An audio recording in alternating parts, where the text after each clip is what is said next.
ಅಲ್ಲಿರುವಂಥ ಹುಡುಗರು family background ಏನಾದರೂ ಇದೆಯಾ ಅಥವಾ ಅಪ್ಪ ಅಮ್ಮ ಇಲ್ಲದೆ ಅನಾಥರಿರುವಂಥ ಮಕ್ಕಳ ಅಂತ? ಸಿ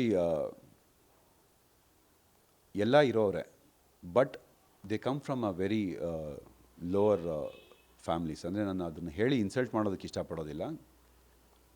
ಬಟ್ ಅವ್ರಿಗೆ ದುಡಿಬೇಕು ಅನ್ನೋದಿಲ್ಲ.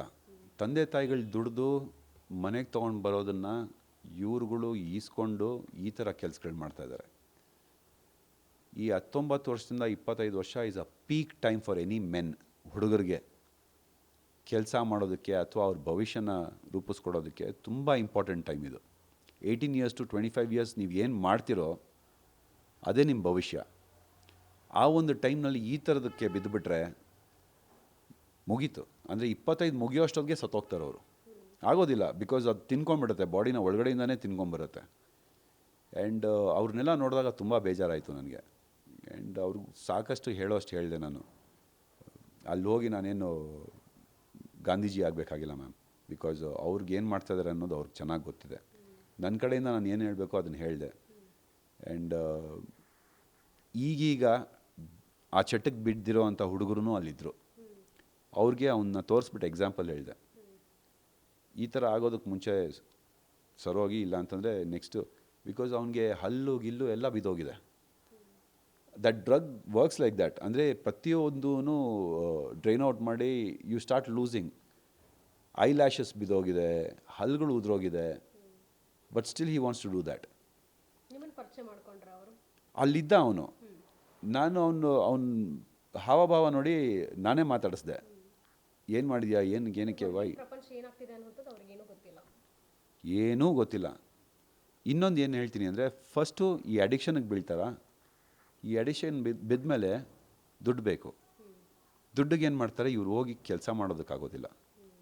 ಇಂಥವ್ರನ್ನ ಯೂಸ್ ಮಾಡಿಕೊಂಡು ಕೆಲವರು ತಪ್ಪು ಕೆಲಸಗಳು ಮಾಡಿಸ್ತಾರೆ ದುಡ್ಡುಗಳು ಕೊಟ್ಟು. ಇದೇ ಮೇಡಮ್ ಈ ಸಮಾಜದಲ್ಲಿ 50 ರೂಪಾಯಿ, 100 ರೂಪಾಯಿ, 1000 ರೂಪಾಯಿಗೆ ಕೊಲೆಗಳಾಗ್ತಿರೋದು, ದರೋಡೆಗಳಾಗ್ತಿರೋದು, ಚೈನ್ ಸ್ನ್ಯಾಚಿಂಗು, ಫೋನ್ಸು ಕಿತ್ಕೊಂಡು ಹೋಗೋದು, ಬೆದರಿಕೆ ಹಾಕಿ ಕಾಸುಗಳು ತೊಗೊಳೋದು, ಎಲ್ಲ ಲಿಂಕ್ ಆಗ್ತಿರೋದೇ ಈ ಡ್ರಗ್ಸ್ಗೆ, ಈ ಥರ ಒಂದು ಕೇಸ್ಗಳಿಗೆ. So it is very very bad thing where are next generation is going. ನಮ್ಮ ಮಕ್ಕಳನ್ನ ನಾವು ಮನೆಯಿಂದ ಹೊರಗಡೆ ಕಳಿಸೋದಕ್ಕೆ ಭಯ ಆಗುತ್ತೆ ಮ್ಯಾಮ್. ಇದನ್ನೆಲ್ಲ ನೋಡ್ಬಿಟ್ಟು ಬಂದಾಗ ಯಾವ ಥರ ಸಹವಾಸ ಮಾಡ್ತಾಯಿದ್ದಾರೋ, ಏನು ಕಲಿತಾ ಇದ್ದಾರೆ, 24/7 ನಾವು ನೋಡೋದಕ್ಕಾಗೋದಿಲ್ಲ. ಎಲ್ಲೋ ಒಂದು ದುಶ್ಚಟಕ್ಕೆ ಬಿದ್ದು ಒಂದ್ಸಲಿ ಏನೋ ಒಂದು ಮಾಡಿ ಚೆನ್ನಾಗಿದೆ ಅಂತ ಇನ್ನೊಂದು ಸಲ ಮಾಡಿ ಅದನ್ನು ಅಡಿಕ್ಷನ್ ಆಗಿ ತೊಗೊಂಡು ನೆಕ್ಸ್ಟು ಆ ಲೈಫೇ ಎಂಡ್ ಆಗೋಗ್ಬಿಡುತ್ತೆ. ಅಲ್ಲಿಗೆ ಹೋಗಿ ಬಂದು ನಂಗೆ ಸಾಕಷ್ಟು ಎಕ್ಸ್ಪೀರಿಯನ್ಸ್ಗಳಾಗೋಯ್ತು ಇನ್ ಜಸ್ಟ್ 2 ಡೇಸ್. ಸೊ ಅಲ್ಲಿ ಆ ಸವಾಸಗಳೇ ಬೇಡ, ಆ ಥರ ಜಾಗಕ್ಕೆ ಹೋಗೋದು ಬೇಡ. And please say no to drugs ಅಂತ ನಾನು ಎಲ್ಲರಿಗೂ ಹೇಳೋದಕ್ಕೆ ಇಷ್ಟಪಡ್ತೀನಿ. ನೀವು ಕ್ಷಮೆ ಯಾಚಿಸಿದ್ರಿ ವಿಡಿಯೋ ಮುಖಾಂತರ, ಆದರೆ ರಜತ್ ಅವ್ರ ಕಡೆಯಿಂದ ಏನು ಪ್ರತಿಕ್ರಿಯೆ ಇಲ್ಲ, ಜೊತೆಗೆ ಅವರು ಕ್ಲಾರಿಟಿ ಕೂಡ ಕೊಡಲಿಲ್ಲ. ಈ ರೀತಿ ನನ್ನಿಂದ ತಪ್ಪಾಗಿದೆ ಅಥವಾ ತಪ್ಪಂತಲ್ಲ, ಅಟ್ಲೀಸ್ಟ್ ನನ್ನಿಂದ ಈ ರೀತಿ ಏನೋ ಒಂದು ಆಗಿದೆ, ಗೊತ್ತಿಲ್ಲದೆ ಅರಿವಿಲ್ಲದೆ ಮಾಡಿದ್ದೀನಿ, ಏನೋ ಒಂದು ಕ್ಷಮೆ ಕೂಡ ಕೇಳಿಲ್ಲ, ಒಂದು ವಿಡಿಯೋನೂ ಮಾಡಲಿಲ್ಲ ಅವರು. ಹೀಗಾಗಿ ಎಲ್ಲೋ ಬೇರೆ ರೀತಿ ಪೋರ್ಟ್ರೇ ಆಗ್ತಾ ಇದ್ದಾರೆ. ಇವ್ರ ಜೊತೆ ವಿನಯ್ ಅವ್ರು ಸೇರಿ ಅವರು ಕೂಡ ಎಲ್ಲೋ ಅವ್ರ ಕರಿಯರ್ನ ಡ್ಯಾಮೇಜ್ ಮಾಡ್ಕೋತಾರೆ ಏನೋ ಅನ್ನೋಂಥದ್ದು ನೆಟ್ಟಿಗರ ಒಂದು ಆತಂಕ. ಮ್ಯಾಮ್, ನನಗೆ ಹೊಟ್ಟೆ ಹಸ್ದಾಗ ನಾನು ಊಟ ಮಾಡ್ತೀನಿ. ನನಗೆ ಹೊಟ್ಟೆ ಹಸ್ದಿದೆ ಅಂತ ನಾನು ನಿಮಗೂ ಊಟ ಮಾಡುವಂತ ಫೋರ್ಸ್ ಮಾಡೋದಕ್ಕಾಗೋದಿಲ್ಲ. ಕರೆಕ್ಟ್ ಅಲ್ವಾ? ನನಗೆ ನಿದ್ದೆ ಬಂದಾಗ ನಾನು ನಿದ್ದೆ ಮಾಡ್ತೀನಿ. ನನಗೆ ನಿದ್ದೆ ಮಾಡ್ತಾಯಿದೆ, ನೀನು ಹೋಗಿ ಮಲ್ಕೊ ಅಂತ ನಾನು ಹೇಳೋದಕ್ಕಾಗೋದಿಲ್ಲ. ನನಗೇನು ಅನಿಸಿದೆ ನಾನು ಮಾಡಿದ್ದೀನಿ, ಅದನ್ನು ನೀನು ಮಾಡು ಅಂತ ನಾನು ಅವ್ನಿಗೆ ಹೇಳೋದಕ್ಕೆ ನನಗೆ ಯಾವ ಅಧಿಕಾರವೂ ಇಲ್ಲ. ಸೊ ಅವನ ಏನು ಥಾಟ್ ಪ್ರಾಸೆಸ್ ಇದೆ ಅದು ಅವ್ನು ಮಾಡ್ತಾಯಿದ್ದಾನೆ.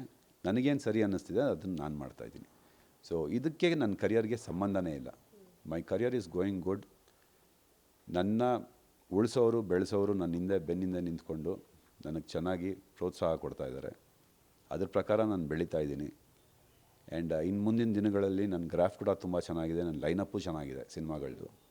ಸೊ ಈ ಒಂದು ಮೂಮೆಂಟ್ನಲ್ಲಿ ನನ್ನ ಹೆಸರು ಏನು ಓಡಾಡ್ತಿದೆ ಅದು ಕ್ಲಾರಿಟಿ ಕೂಡ ತುಂಬ ಜಲ್ದಿ ಸಿಗತ್ತೆ. ಬಿಕಾಸ್ ನಂದೇನು ತಪ್ಪಿಲ್ಲ ಅನ್ನೋದು ನನಗೆ ಗೊತ್ತು. ಅದು ಈ ಸಮಾಜಕ್ಕೆ ಗೊತ್ತಾಗಬೇಕು, ಅದು ಗೊತ್ತಾಗತ್ತೆ ಇಷ್ಟರಲ್ಲೇ. ಸೊ ಅದಕ್ಕೆ ನನ್ನ ಕರಿಯರ್ಗೆ ಯಾವ ಸಂಬಂಧ ಇಲ್ಲ. ಆ್ಯಂಡ್ ಅವ್ನು ವೀಡಿಯೋ ಮಾಡಿದಾನ ಇಲ್ವಾ ಅದಕ್ಕೆ ನನಗೆ ಸಂಬಂಧ ಇಲ್ಲ ಮ್ಯಾಮ್. ಇಬ್ಬರು ಹೊರಗೆ ಬಂದಾದ್ಮೇಲೆ ಏನಾದರೂ ಕಾಂಟ್ಯಾಕ್ಟ್ ಮಾಡಿದ್ರಾ, ಮಾತಾಡಿದ್ರಾ ಅಥವಾ ಜಸ್ಟ್ ಲೆಫ್ಟ್ ಆಫ್?